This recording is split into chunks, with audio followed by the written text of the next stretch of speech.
Yeah, so I have loved stories for most of my life.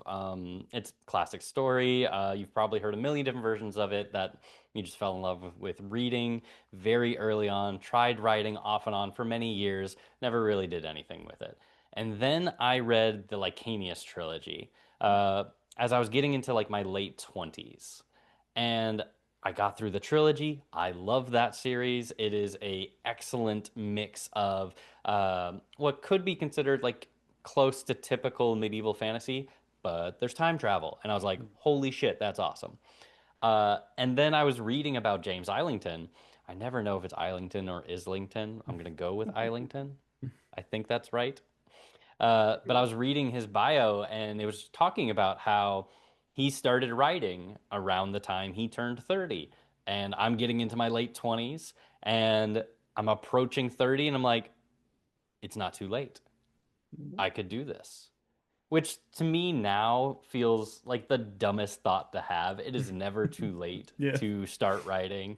Like, if you want to do it and you are 62, go for it. Yeah. Like, there is still time.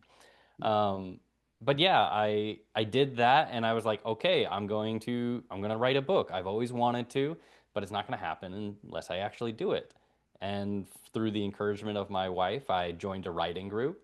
And through that writing group, Writers Anonymous, I wrote the first three or four drafts of Crownfall. And then I moved to where I live now, and I just kept pumping at it. I kept working at it. My wife became my editor, and she was ruthless, and I appreciated it because now the story is done. And there were like gaps between there where I took like 8, sometimes 9 months off where I didn't write.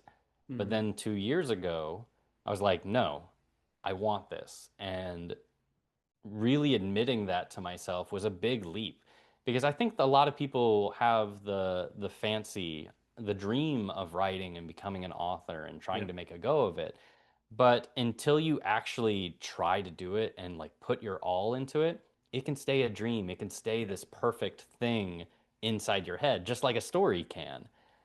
But when you're finally getting it down onto the page and you're finally pursuing it, it's a whole nother ball game. There's a chance of failure. Yeah. And I think admitting that to yourself and like really taking that leap is really difficult for a lot of people, and it was for me. But then I kind of realized that I like writing stories. No matter what effect I have on the world, Yeah. I'm going to keep doing it. Yeah. And either one or two things are going to happen.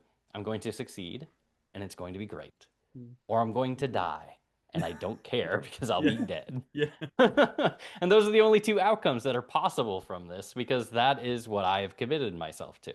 And this is just the first step of a dream made real, and I'm super excited.